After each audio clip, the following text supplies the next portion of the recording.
The news shook Italy's tennis establishment. Jannik Sinner, world number 2 and twice Davis Cup champion, has officially withdrawn from the 2025 Davis Cup finals in Bologna. The decision, confirmed through an official statement and later explained in a televised interview, has triggered a storm of criticism across Italian media and among fans who see his absence as both surprising and controversial. "I've already won the Davis Cup twice," Sinner began. "Together with my team, we decided not to play this year because the season is extremely long. I need one more week off to start training earlier. The goal is to be ready for Australia. In the last 2 years, I didn't arrive there in the best shape because the time between seasons was too short. So we made this decision. We'll see." Those words immediately divided public opinion. While some understood the need for rest after an exhausting year that included Grand Slam titles and Masters trophies, others accused Sinner of abandoning his national team for personal convenience. Italian captain Filippo Volandri confirmed the news on October 20th, expressing disappointment but also respect. "Sinner has given everything to Italy," Volandri told reporters. "He's a key part of our success, but if he says his body needs rest, we have to accept it. The Davis Cup will always be his home. I'm sure he'll be back." Still, many fans weren't satisfied. On social media, the tone was harsh. Some questioned whether fatigue was the real reason behind his withdrawal, while others suggested that after winning twice, Sinner's motivation had dropped. His explanation, though logical, seemed contradictory to some, especially considering he was the Australian Open champion last season. In his message, Sinner insisted the decision wasn't about lack of desire, but rather about long-term planning. "A week of extra recovery may seem trivial," he said, "but it's not. It's very important. One more week of preparation can make a big difference. We've already won the Davis Cup twice, in 2023 and 2024, and that also influenced our choice." According to Sinner, the heat and intensity of the Australian summer demand maximum preparation, physically, mentally, and technically. "The Australian Open is brutal," he explained. "It's the first Grand Slam of the year, and conditions are extreme. You can't show up at 90%.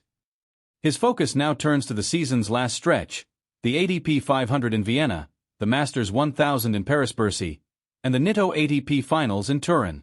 After that, he will take a full rest period before starting 2026. However, his absence has dramatically shifted the Davis Cup balance of power. Without Sinner, Italy is no longer the favorite to lift the trophy. The country's hopes of a three-peat have faded, and attention has shifted to Spain, now led by world number 1 Carlos Alcaraz. The Spanish team, captained by David Ferrer, will arrive in Bologna with renewed energy.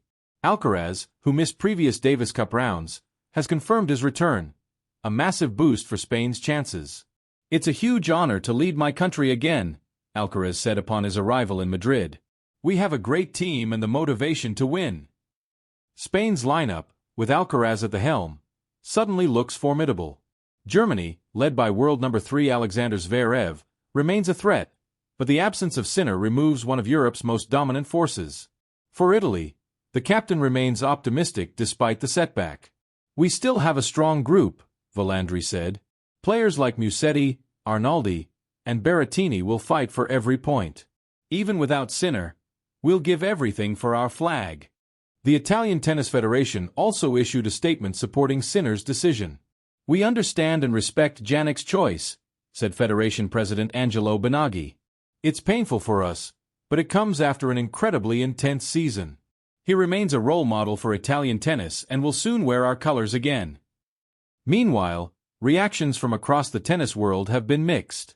Some players sympathized with Sinner's need for recovery, pointing to the increasingly packed ATP schedule.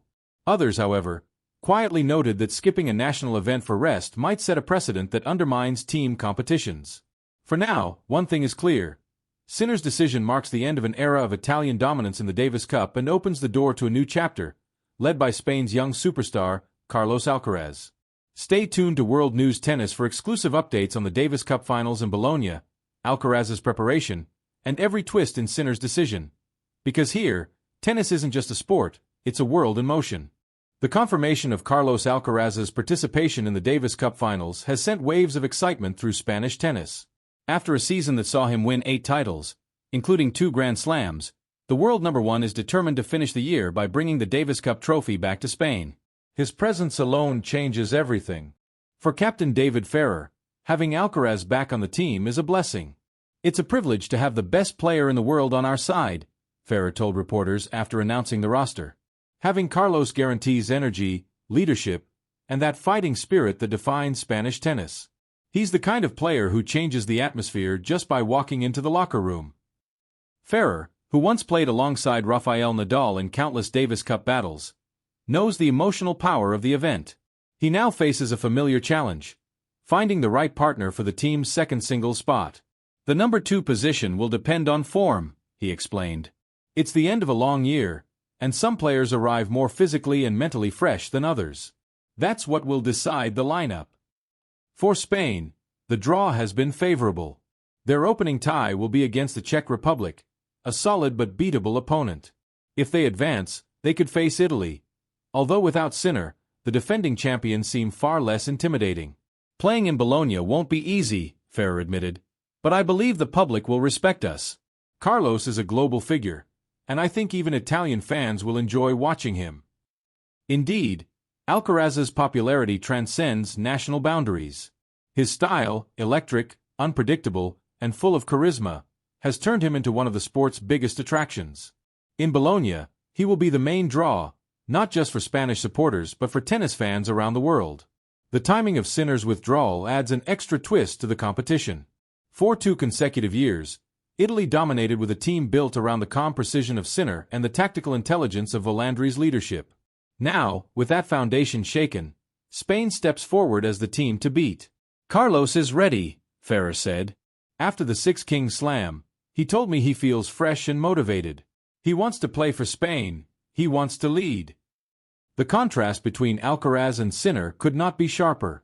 While one decided to take a break, the other is choosing to play through the fatigue and the pressure of expectations. For Alcaraz, competing for his country is not an obligation. It's a responsibility he embraces with pride. In an interview with Spanish television, he summed up his motivation simply: "When I wear Spain's shirt, everything feels different. It's not just about me anymore." The Davis Cup remains one of the few tournaments where individual achievements take a back seat to collective effort. Alcaraz's presence gives Spain the spark of belief that once defined the Nadal era. Carlos is not just a great player, Ferrer noted. He's a leader. He brings everyone together. When he steps on court, the team believes it can beat anyone. Off the court, the buzz around Bologna is growing. Ticket sales have surged since Alcaraz confirmed his participation, with Spanish fans planning to travel in large numbers. Meanwhile, analysts predict that Spain's lineup, featuring Alcaraz alongside experienced doubles specialists like Marcel Granollers and emerging stars such as Alejandro Davidovich Fokina, could be the most balanced in the competition. As Spain's preparations intensify, Italian tennis faces a moment of introspection. Without Sinner, the national team must rediscover its identity. Captain Volandri's challenge is to inspire belief in players like Lorenzo Musetti and Matteo Arnaldi, who now carry the responsibility of defending the tricolor on home soil. "We'll fight with what we have," Volandri said. "Our strength has always been unity. Even without our star, we'll make Italy proud." Meanwhile, the Italian Federation has called for calm. "This is not a controversy," stated Angelo Benaghi. "Jannik has carried our flag with honor. His choice to rest is legitimate. Tennis is a marathon, not a sprint. We must protect our athletes." Yet, the reality is undeniable. Sinner's absence opens a massive opportunity for Alcaraz. If Spain wins the Davis Cup in Bologna, it will not only cement his status as world number 1 but also reinforce his image as a complete leader capable of carrying a nation. The expectations are sky high, and the world will be watching. While the Davis Cup drama dominated the headlines, both Carlos Alcaraz and Jannik Sinner continued shaping their legacies beyond competition.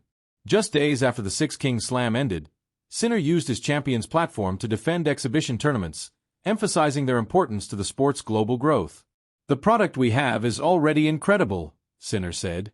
"But if we can make tennis even more exciting and accessible, why not? Events like the Six Kings Slam inspire new fans and let us connect with children and communities in a different way." His comments were a subtle response to critics who claimed that top players already face too many commitments. Yet, for Sinner, the Riyadh event is not a distraction, it's an evolution. The record-breaking $6 million prize for only 3 victories proves that tennis can explore new formats without losing its essence. "We're here for the fans," he added. "These exhibitions are not about rankings. They're about passion." Across the net, Carlos Alcaraz echoed a similar sentiment. After finishing runner-up in Riyadh, he explained that these short-format tournaments help players showcase creativity without the physical and mental strain of long ATP events. "When people criticize us for playing exhibitions, they don't really understand," Alcaraz told reporters. "It's not mentally demanding like a 2-week Grand Slam. It's fun, fast, and a way to give back to the fans." Both champions now find themselves united by a shared mission, redefining how tennis connects with the world. The Six Kings Slam may have begun as an experiment, but its success, packed arenas, record streaming numbers, and unprecedented social media buzz, has solidified it as a symbol of modern tennis entertainment. Still, amid the global spotlight, Alcaraz remains grounded. In Murcia, his hometown, another story is quietly beginning, that of his 14-year-old brother, Jaime Alcaraz. During a youth event, the teenager revealed the single most important piece of advice his brother ever gave him. "Carlos told me that what you do off the court matters just as much as what you do on it," Jaime said. "If you're in a tournament, you can't risk injuries or distractions. Discipline starts before the first serve." That philosophy reflects the same maturity that propelled Carlos to world number 1. Jaime's coach, Ramona Abenza, who trains him at the Real Sociedad Club de Campo in Murcia, describes the younger Alcaraz as a hard worker, joyful, and incredibly focused. Already a European junior champion and ranked among the top 5 in the world in the under-14 category, Jaime shows the same spark that defined his brother's early years. "Only one Carlos will ever exist," Abenza insists, "but Jaime has his own path. He's learning to enjoy tennis without pressure, following his own rhythm." Their father, Carlos Alcaraz Gonzalez, who directs the family's academy, agrees. "At his age, Jaime has a better backhand than his brother did," he laughs. "But what really matters is his desire to improve day by day." The Alcaraz family legacy is now a cornerstone of Spanish tennis. In Murcia, new courts are full of kids who dream of following in Carlos's footsteps. Local coaches say participation has doubled since his rise to number 1. "He changed everything," Abenza says. "His joy, his humility, his style, it motivates everyone here." Meanwhile, Sinner's influence continues to elevate Italian tennis in similar fashion. Despite his absence from Bologna's Davis Cup, his professionalism and measured communication have turned him into a role model. For both nations, these two young stars are more than athletes. They are cultural icons shaping how the next generation views the game. The current era of men's tennis, long defined by Djokovic, Nadal, and Federer, is now experiencing its natural succession. Alcaraz and Sinner stand at the center of that transition, respectful rivals who understand that their duel fuels the sport's evolution. Their contrasting personalities, one fiery and instinctive, the other composed and analytical, create a perfect balance that keeps global audiences captivated. As the 2025 season nears its close, both men will briefly step away, one to rest, the other to compete for his country, before setting their sights on 2026. The stage ahead promises new chapters, new records, and perhaps, new rivalries born from their continued brilliance. What remains certain is that the Alcaraz-Sinner era has only just begun. From the deserts of Riyadh to the arenas of Europe and the courts of Melbourne, their journeys reflect the unstoppable evolution of tennis. Faster, younger, and more connected than ever. Subscribe to World News Tennis for exclusive updates on the Davis Cup Finals, Sinner's 2026 comeback plan, and the rising story of Jaime Alcaraz.